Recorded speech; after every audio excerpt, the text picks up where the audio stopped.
So, you've finally surrendered to destiny, admitting that a minivan is in your future. I get it. You're staring into the abyss of adulthood, wondering, is this the end? A minivan? Am I one PTA meeting away from wearing cargo shorts unironically? Well, times have changed, and people movers are not only trendy looking, they're nice to drive.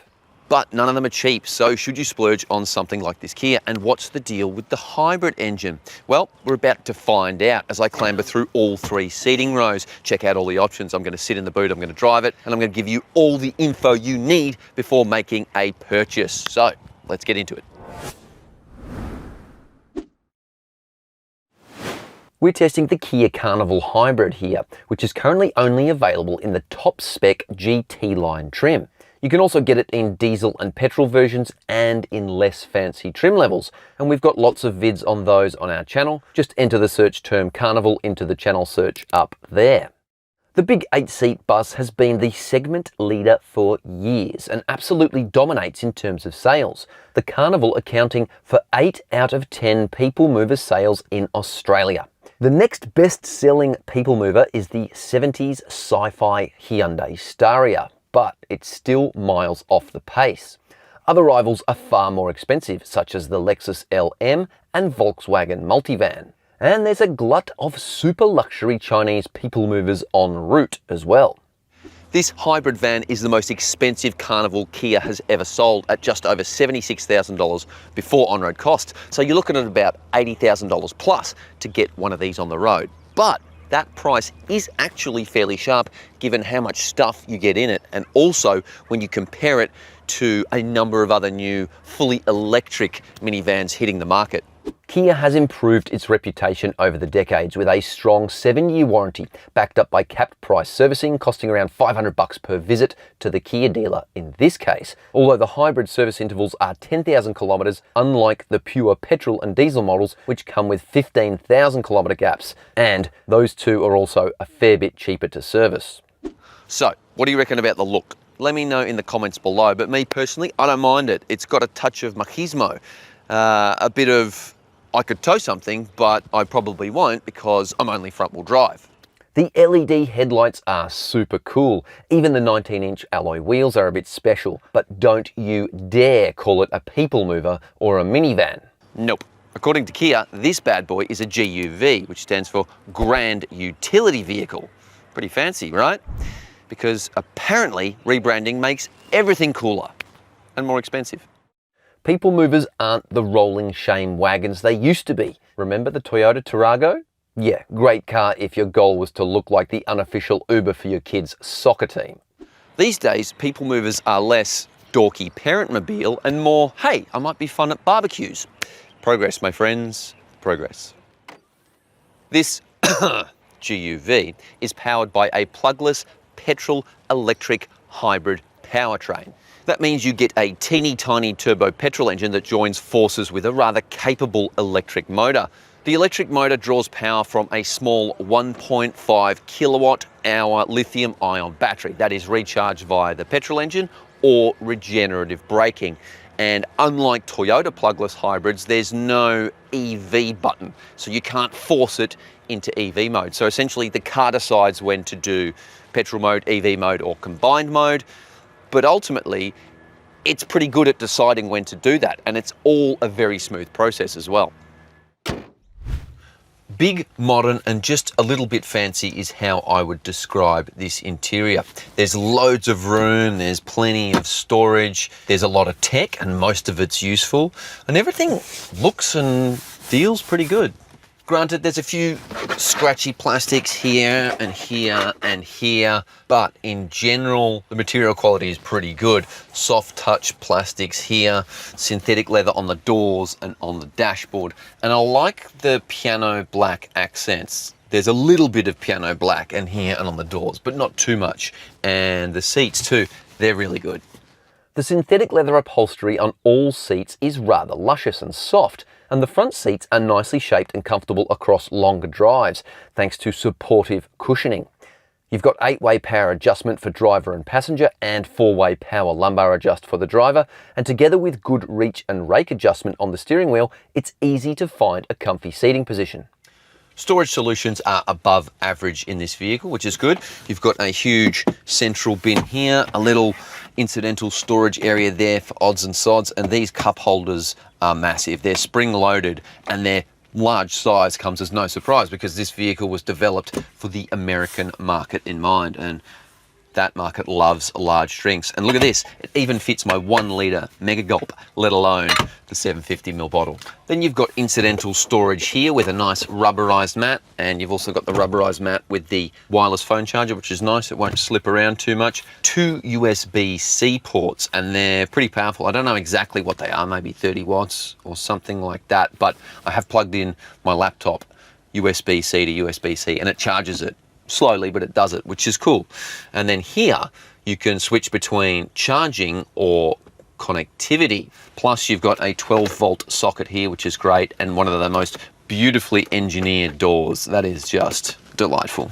There's a small glove box, but there's no secondary glove box, no shelf, and no sunglasses holder, which is a bit disappointing. But you do get the digital rear camera, which is so good with this mirror, because the back's full of stuff, you can still see clearly.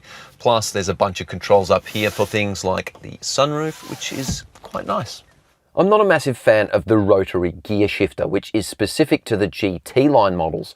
Plus there's drive mode, auto hold and electric park brake buttons below that, along with parking sensor and camera toggle buttons, not to mention the heated and cooled seat switches. I like that it comes with a high-end Bose stereo as well. There's buttons near the steering wheel so the driver can operate the powered side doors or turn them off altogether, along with the powered tailgate and a switch for towing mode.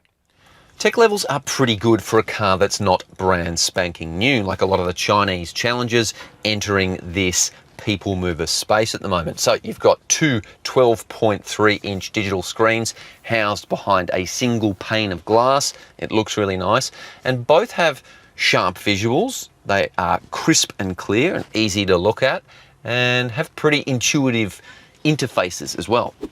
It comes with all the mod cons you'd expect, and the central touchscreen offers wired and wireless Apple CarPlay and Android Auto functionality. Plus it's got a good native operating system with inbuilt GPS sat-nav and connected services like weather and traffic updates. More features are available when you sign up to the Kia Connect app. This brings remote car functionality and a lot of cool features when you pair the vehicle to your phone. But bear in mind that mainstream brands like Toyota and Hyundai and Kia have made no secret of the fact they will take your personal driving data and send it to overseas companies to disseminate and do what they will with. So while you do get more remote vehicle monitoring and more doodads, you're also sending a lot of free data to big tech companies. For me, personally, not interested. There's heaps of depth and tweakability to the car's systems, including a diagnostics check, different tow settings, seats, lights, climate control tweaks, and also safety system adjustments. And you'll want to do this last one because the speed limit warning is incessant and annoying and inconsistent, because sometimes it picks up the wrong speed limit, so it's beeping at you for no reason. I've set it up so that you hit the favorite button on the steering wheel, the star, and it comes up straight to that menu. You hit it, you turn it off, good to go, and I'd recommend you do it too. I also like this touch-sensitive and context-sensitive panel here, which switches between climate control and a whole bunch of shortcut buttons. Makes the car feel ultra-modern, but is also really useful because it gives you quick access to a lot of systems, and you don't have to drill through a whole bunch of the touchscreen to get there either. The 12.3-inch digital driver's display is also really good, with two different modes, traditional and ultra-modern, with all the usual trip computer and fuel consumption figures. My favourite screen is the hybrid one, as I like to try and keep it in EV mode as often as possible to save fuel, and this tells you exactly when it's happening, along with a little EV light. There's also a very good head-up display, so you don't even need to take your eyes off the road. The parking camera system is great, with sharp visuals and loads of camera angles for both the front and rear camera views. There's a top-down view and also a drag and scroll 3D mode, both of which make parking a lot easier. Speaking of parking, the big bus can even park itself. You hold down the parking camera button here for a few seconds. It gives you some instructions on the screen, or you can get out of the car and park it completely remotely. It's got all these, in fact, there's 8 buttons on this key fob. There's a lot. You can even open the doors remotely. But this remote parking system is actually pretty useful, because if you've got a single car garage, for instance, and you've got a lot of junk either side and you can't open the door when it's in, you can get out of the car, use the key fob to bring it forwards and backwards, and it could be quite handy. When it comes to safety, the Carnival ticks all the boxes. You've got 8 airbags that cover occupants in all 3 seating rows, plus all the latest safety tech, a 5-star ANCAP safety rating, and 5 ISOFIX and top tether child seat anchorages. All right, the journey into the belly of the beast begins in earnest, and I almost don't know where to start. There's a lot going on back here, but I'll start with the seats. They are comfortable. They're pretty nice on your posture there, and adjustable, which we'll get to in a minute. And general roominess is very good too. I've got plenty of leg room. I can sort of stick my feet under the seats there. My feet are a little bit raised off the ground, but I do like the fact that this whole area under here is nice and flat. There's no transmission tunnel. Probably the least impressive thing is headroom. I'm about 183 centimeters, 6 foot, and I've got very little headroom, and that's in large part thanks to this moonroof here, which is openable, which is kind of cool.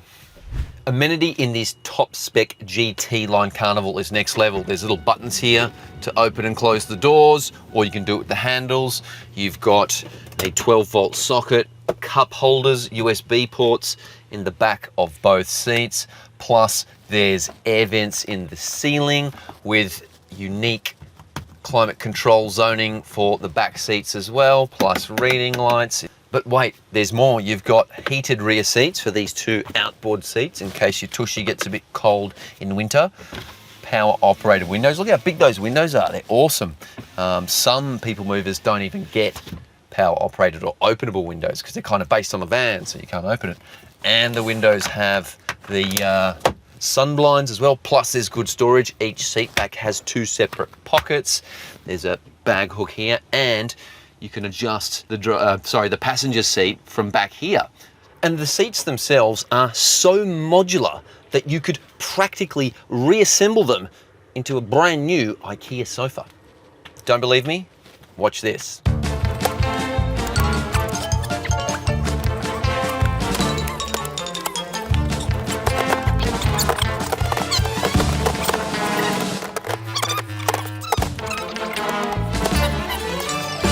Well, it's a bit of hard yakka. I wouldn't recommend pulling the middle seat out by yourself, but it is a very versatile passenger area here. They slide, they fold. This middle seat acts as a little table with cup holders, and best of all for families, you've got 1, 2, 3, 4, 5 ISOFIX and top tether child seat anchorages. Why you'd want to have 5 kids at such young infant ages is beyond me. I've got 3 and it's pretty hard work. Getting into the 3rd row seats is a little trickier for adults, but it's not impossible. Hop out here, hit this, slide that back in, and there we go. Now, rear seat room here is actually not terrible. I've still got way too much leg room there, and I still have okay leg room back here. My feet go under the seats. The seats themselves aren't as comfy as these for sure, and I don't think you want to have 3 adults across the back here. We have done it, you can do it, but 3 kids, no problemo. Headroom is pretty tight for a 6 foot individual, but amenity back here is phenomenal. You've got 2 cup holders on each side, USB-C ports on each side, reading lights, air vents. This is an exquisitely versatile car. Ooh, one more thing too. Even sunshades. Not bad. The side doors also close by yanking the handle or touching the button. 2 really nice features. And you've got a powered tailgate, which reveals a lot of room. You can fit camping gear, you can fit the dog, you can fit an entire soccer team, probably even a marching band, because why stop at practicality when you can host a tailgate concert back here? And I did promise I would sit in here, so let's give it a go. That is ridiculous. That is so roomy. It's wild. You've got two really big shelves here, and they're actually very useful, plus a 12-volt socket, pretty good LED light illuminating the rear, plus 4 shopping bag hooks. I like that. And another 4 shopping bag hooks that are actually for the cargo net, but they work better as shopping bag hooks, I reckon. There's plenty of versatility back here as well. So you can fold these flat like that, or you can manhandle them into the boot recess. It's actually pretty easy, and that boot recess wouldn't be there if it was all drive, because that's where the diff housing would live. And where's the spare tyre, you may ask? Well, normally it lives under the belly of the car, way over there between the front and rear wheels, and it is painful to unbolt and get out. But that's in the non-hybrid models. The hybrid gubbins mean that there's no room under the vehicle for that, so you get no spare tyre, just a puncture repair kit. Pros and cons. But this is a supremely versatile vehicle and very, very large. Plus, it's got good road manners. Let's roll out.